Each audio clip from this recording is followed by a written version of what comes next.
ठीक। तो देखिए आप लोगों ने क्या पढ़ा, प्रेजेंट इंडेफिनिट। आज हम लोग पढ़ेंगे प्रेजेंट कॉन्टिन्यूअस।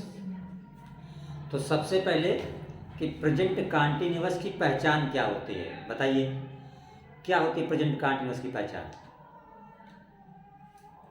प्रेजेंट रहा रही रहे। हाँ से पहले, हाँ से पहले रहा। आपको मालूम है कि जो अक्षर हा है, कौन सा अक्षर, हा, हा से पहले क्या होता है, रहा रही रहे। हा से पहले रहा रही रहे, अगर ये अक्षर होते हैं तो क्या होता है, प्रेजेंट कॉन्टिन्यूअस। लेकिन हा से पहले रहा रही रहे हो और साथ में समय भी हो तो क्या हो जाता है, अगर हा से पहले रहा रही रहे हो और साथ में समय भी दिया हो तो क्या होता है, प्रेजेंट परफेक्ट कॉन्टिन्यूअस। तो सबसे पहले हम टेंस पहचानेंगे। अगर हा से पहले रहा रही रहे दिखे तो इसका मतलब वो क्या है, प्रेजेंट कॉन्टिन्यूअस है। लेकिन शर्त है साथ में कि समय ना हो, समय ना हो। जैसे वह खेल रहा है तो ये प्रेजेंट कॉन्टिन्यूअस है, लेकिन अगर लिख दिया जाए वह 5 मिनट से खेल रहा है, समय हो गया ना, तो ये फिर प्रेजेंट कॉन्टिन्यूअस नहीं है, राइट। तो प्रेजेंट कॉन्टिन्यूअस की पहचान क्या है, हा से पहले रहा रहे रहे। उसके बाद हमें ध्यान देना चाहिए, पता होना चाहिए कि इसकी हेल्पिंग वर्ब क्या होती है। बताइए प्रेजेंट कॉन्टिन्यूअस की हेल्पिंग वर्ब क्या होती है। हाँ, हेल्पिंग वर्ब को हमने शार्ट में लिखा है HV। तो हेल्पिंग वर्ब होती है इज, आर, एम। तो जो इज है, इज कहाँ पे लगता है बताइएगा, इज कहाँ पे लगता है, सिंगुलर के बाद। हाँ, सब्जेक्ट अगर सिंगुलर है। और एम कहाँ पे लगता है, आई के साथ। जैसे मैं जा रहा हूँ, आई एम गोइंग, एम केवल आई के साथ लगता है। और आर कहाँ लगता है, क्या बताया, प्लूरल। प्लूरल नहीं, प्लूरल। आर लगता है प्लूरल के साथ, किसके साथ, प्लूरल के साथ। प्लूरल के साथ, मीन्स बहुवचन, ठीक है। बाकी रूल वही रहेंगे। अगर अफर्मेटिव है तो सबसे पहले सब्जेक्ट, फिर हेल्पिंग वर्ब, फिर मेन वर्ब। यहाँ पे मेन वर्ब के साथ क्या लगेगा, ING लगेगा। मेन वर्ब के साथ क्या लगेगा, ING। कॉन्टिन्यूअस में मेन वर्ब के साथ ING लगता है। जैसे गो है तो गोइंग, ईट है तो ईटिंग, राइट है तो राइटिंग, ठीक है। अब हम देखते हैं, इसका हम एक वाक्य लिखते हैं, आप लोग बताइएगा इसमें कैसे बनेगा इसका ट्रांसलेशन। देखिए जैसे मान लो हमने लिखा वह पत्र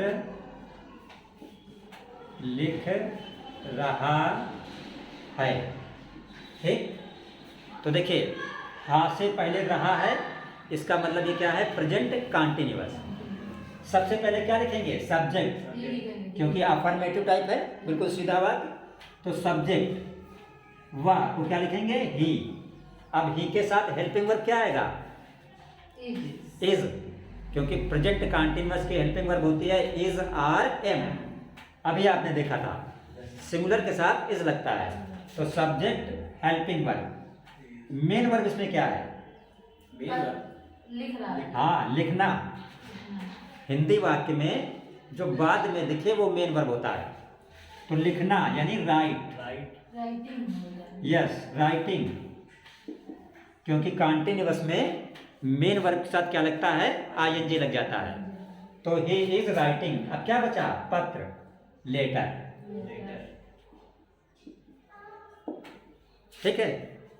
मान लो इसी का निगेटिव बनाना हो, जैसे ये वाक्य लिखा हो कि वह पत्र नहीं लिख रहा है,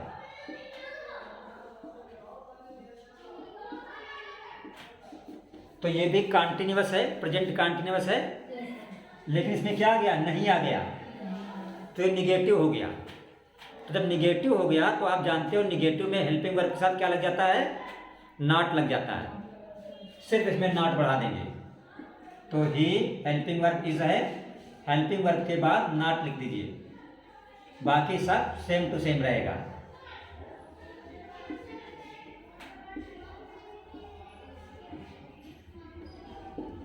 ठीक है। अगर मान लो यही वाक्य प्रश्नवाचक हो, कैसा हो, हाँ, जिसको कहते हैं इंट्रोगेटिव टाइप का, जैसे लिखा हो क्या वह पत्र लिख रहा है, तो प्रश्नवाचक है, क्योंकि ये क्या लिखा हुआ है, क्या क्या है, प्रश्नवाचक शब्द है। इंग्लिश में इसको क्वेश्चन वर्ड बोलते हैं।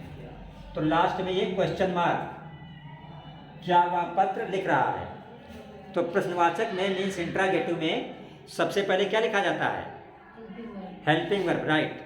हेल्पिंग वर्ब डिसाइड करते हैं अकॉर्डिंग टू सब्जेक्ट, सब्जेक्ट हिसाब से। सब्जेक्ट क्या है, वह, ही के साथ हेल्पिंग वर्ब क्या लगता है, इज।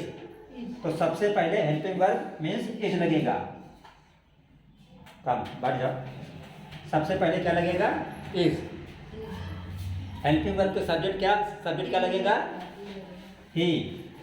मेन वर्ब अपने नंबर पर ही आएगा, इज ही राइटिंग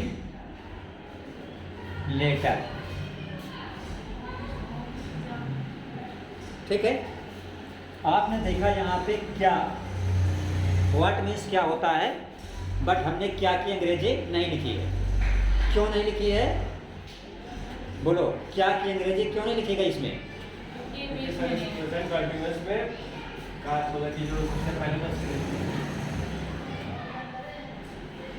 जो नहीं, क्वेश्चन वर्ड जो है स्टार्टिंग में है। क्वेश्चन वर्ड कहाँ है, हाँ, अगर क्वेश्चन वर्ड प्रश्नवाचक शब्द वाक्य के स्टार्टिंग में होता है तो उसकी अंग्रेजी नहीं लिखी जाती है।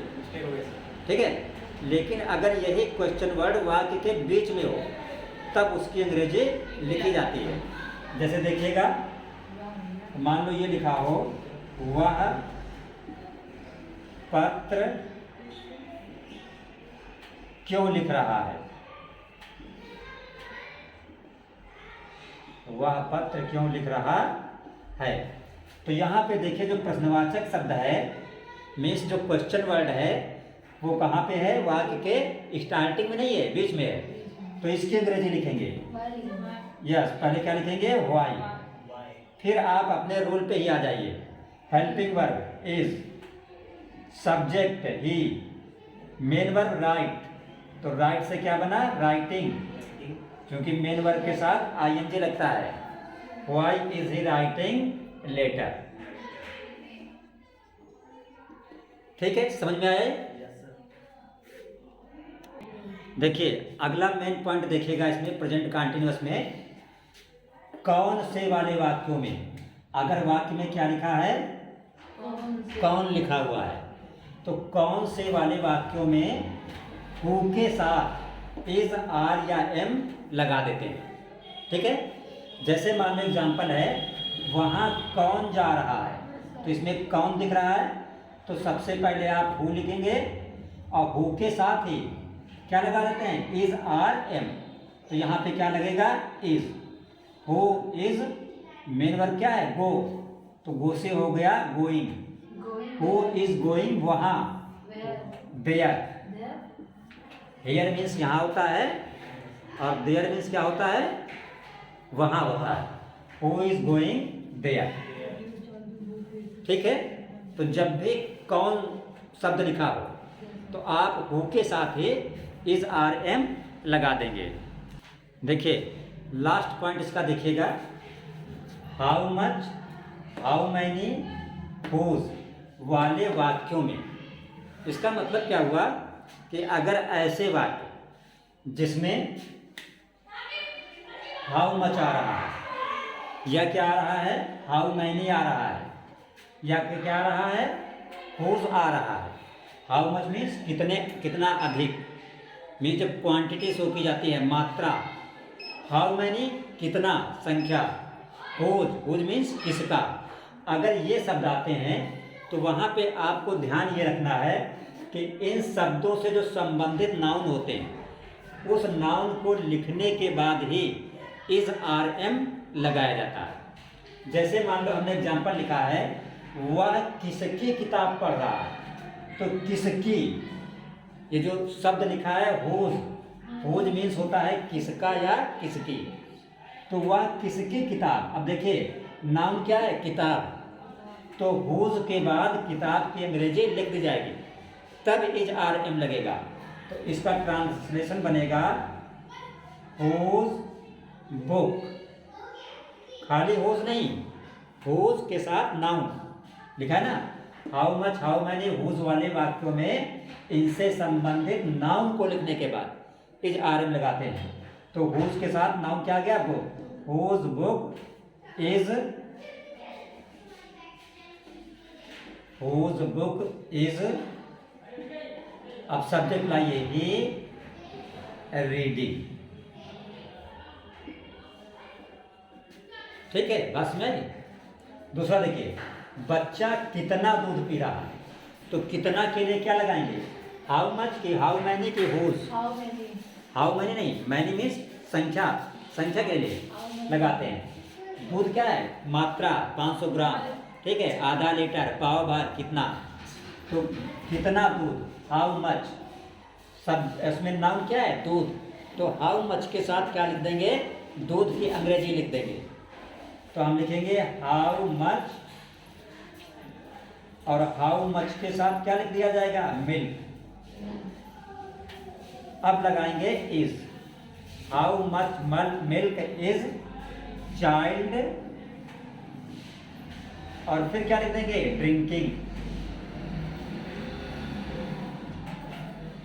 ठीक है, समझ में आया। बस प्रेजेंट कंटिन्यूअस के लिए आपको इतना ध्यान रखना है, या तो अफर्मेटिव होगा या निगेटिव होगा, या वाक्य कैसा होगा, इंट्रागेटिव होगा, या किस टाइप का होगा। दूसरा आपको क्या ध्यान रखना है कि अगर हो वाला वाक्य है तो WHO के साथ ही आप इज आर एम लगा देंगे। इसके अलावा आपको ध्यान रखना है अगली बात कि अगर how much, how many, whose है, आ रहा है, तो इससे संबंधित इसके साथ जो नाउन होगी हम वो नाउन लिख देंगे, और उस नाउन को लिखने के बाद ही इज आर एम लगाएंगे, ठीक है। तो आज प्रेजेंट कंटिन्यूअस हो गया, कल हम आप लोगों को बताएंगे प्रेजेंट परफेक्ट।